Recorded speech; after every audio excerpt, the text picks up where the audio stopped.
શરાબ આપણે એકદમ રેડી થયો, કોઈ ચિંતા કરવાની જરૂર નથી.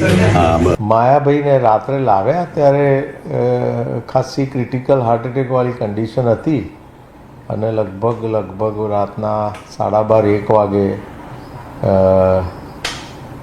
અમે એમના ઉપર એન્જિયોપ્લાસ્ટી કરીને સ્ટેન્ટ કર્યું. જે બ્લોક હતો એ ક્લિયર થઈ ગયો છે અને અત્યારે બહુ સંતોષકારક સુધારો છે એમની તબિયતમાં.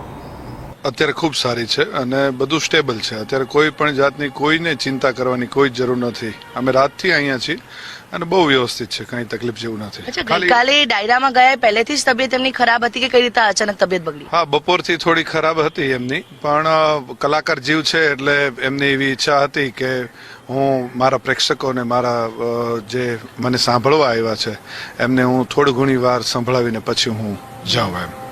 કલાકાર છે એટલે દરેક એમનો ચાહક વર્ગ ખૂબ મોટો છે એટલે દરેકની ચિંતા થતી હોય, પણ કોઈ જાતની ચિંતાનો અત્યારે વિષય નથી.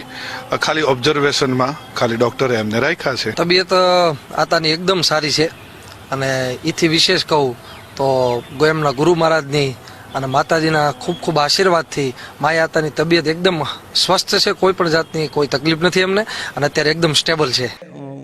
હું આપ બધાની માફી માગવા માટે,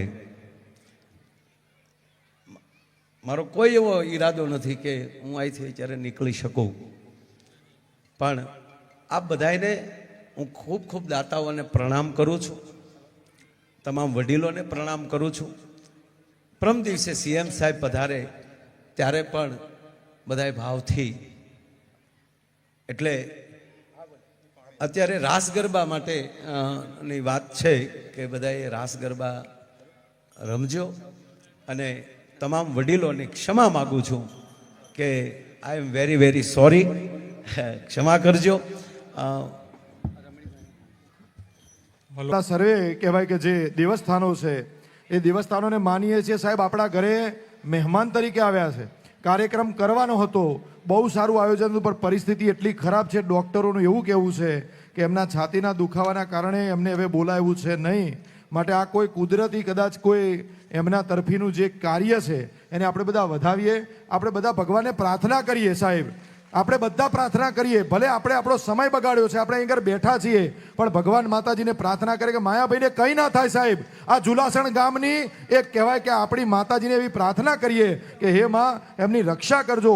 ક્યાંક નાનું મોટું પણ કહેવાય કે એમને વિઘ્ન આવવાનું હોય તો એ વિઘ્નને ટાળી અને અમને કહેવાય કે તબિયત સારી રહે. આપણે ભગવાનને પ્રાર્થના કરીએ અને એમની કહેવાય કે સારી તંદુરસ્તી રહે એ માટે કહેવાય કે આપણે ભગવાનને પ્રાર્થના કરીએ. તમે બધા કોઈ જગ્યા ન છોડશો, કોઈ જગ્યા